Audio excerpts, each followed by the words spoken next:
السلام عليكم ورحمة الله وبركاته. بسم الله الرحمن الرحيم. الحمد لله والصلاة والسلام على رسول الله وعلى آله وصحبه ومن والاه أما بعد. Last night we were talking about the station of Riyadh, the station of the stations of going to Allah subhanahu wa ta'ala, and the path to Allah subhanahu wa ta'ala with our heart. And this station, remember, it is the first station we had was awareness, being alert and aware. In this station, we have to be alert and aware of what our nafs is desiring to and what it needs to be in control of.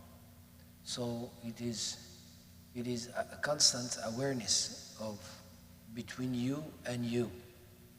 Okay? So it is one who's talking to himself and controlling himself. And riyada, as we said last night, it means to domesticate an animal, a wild animal or animal that has certain qualities, okay, and you want to tame that animal. Okay? You want to bring the animal, the wild horse, to a level where it could be used in a safe way and so forth, and know what to expect from it now. But it needs work, and it needs a lot of work and constant work. And this is how we should be looking at ourselves, that we cannot let our heart and ourself, our nafs, to just take off as it wishes with whatever desires that it carries. Okay? So when Allah subhanahu wa ta'ala talks about, for example, our relationship with our parents, it's a relationship with love. Okay? وَبِالْوَالِدَيْنِ إِحْسَانًا. Okay? But then وَإِنْ جَاهَدَاكَ عَلَىٰ أَن تُشْرِكَ بِي, and if they struggle and make jihad against you, to get you to have shirk with me, so to become a mushrik, then Allah subhanahu wa ta'ala says, فَلَا تُطِعْهُمَا, do not follow them. وَصَاحِبْهُمَا, and be a companion, فِي الدُّنْيَا مَعْرُوفًا, for them in this life in a good way. So here is, you do two things. You become, their companions. You're not isolated, you do not stay away from them, nor you shun them, and you actually be a good companion for them in this life. But Allah subhanahu wa ta'ala did not use the word that has to do with the heart. Sahibhuma, sahib meaning one was without the other. You just go into the physical, actions and the physical, things that you do, in this life for them and take care of them. But when it comes to your relationship with them in the way of heart, Allah warned. For example, لا تجد قوما يؤمنون بالله واليوم الآخر, you will not find people believe in Allah and the Day of Judgment, يوادون, have wood, that is now with the heart, من حاد الله ورسوله, he who takes aside from Allah and His Messenger and take this, and take an animosity of a relationship between them and Allah and His Messenger. So you do not find that kind of relation. So, here's your parents, because Allah said, even if they are their fathers, their brothers, their sons, their brothers, their clans, and so forth.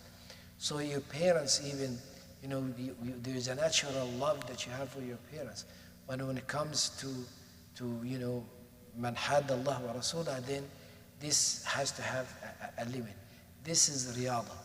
This is something yourself wants to go to that direction, and you're trying to hold yourself back. And the last point we were making, that one has to realize that the measuring stick and the measure and the scale is by the Quran and Sunnah. in all aspects of life. Meaning Sharia means, when you hear the word Sharia, those who are repeating it these days, they meant some kind of a part of a criminal law, a certain part of a criminal law. They bring it into this, right? You're gonna have Sharia means you're gonna stone people and cut their hand off, and that is Sharia. No, Sharia is everything that we do. Okay, Sharia is everything that we do. Okay, meaning from the ibadat to muamalat to everything that we do, to akhlaq. Okay, so Sharia comes to our manners and even in the little things. So riyada here is to domesticate the nafs, so it will take this Sharia, this way of life, as a measure over the way of people. Because the way of people, it is measured differently in every generation, in every place, and every centuries. Okay?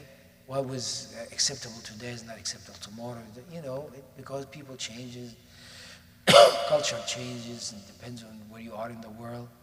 So we carry the Quran and Sunnah and you measure everything else with it. Unfortunately, sometimes, not a lot of times, we take what we take as normal, as the way of our existence because of our forefathers, how they taught us certain things, or how the behavior of the society in a certain way and so forth. And what's acceptable and not acceptable in society has a standard of the society. Now, sometimes we do take that as a judge over the Quran and Sunnah or the Sharia.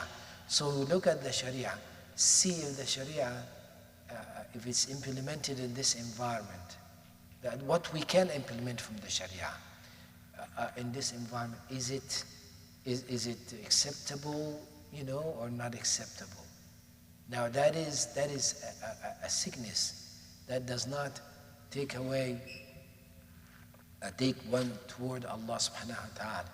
And we have to remember that the movement of the hearts are not like the movement of physical objects. A physical object can go forward, stop, or go back, or go, can change direction by stopping here and so forth. So there is a movement in some direction, and there is no movement sometimes, and so forth. The heart is not like that. The heart is constantly moving. If it is not moving forward, it is moving backward. It's constantly that. And one has to be aware of that. Okay? If it is a constant dynamic movement. Okay? And if you say, I'm gonna put my heart in a hold now, you're fooling yourself. It is going back. You cannot trust that you can be in control of your heart for it not to be affected. It is affected whether we like it or not. Sallallahu ala sayyidina Muhammad wa ala alihi wa sahbihi ajma'in. Alhamdulillah.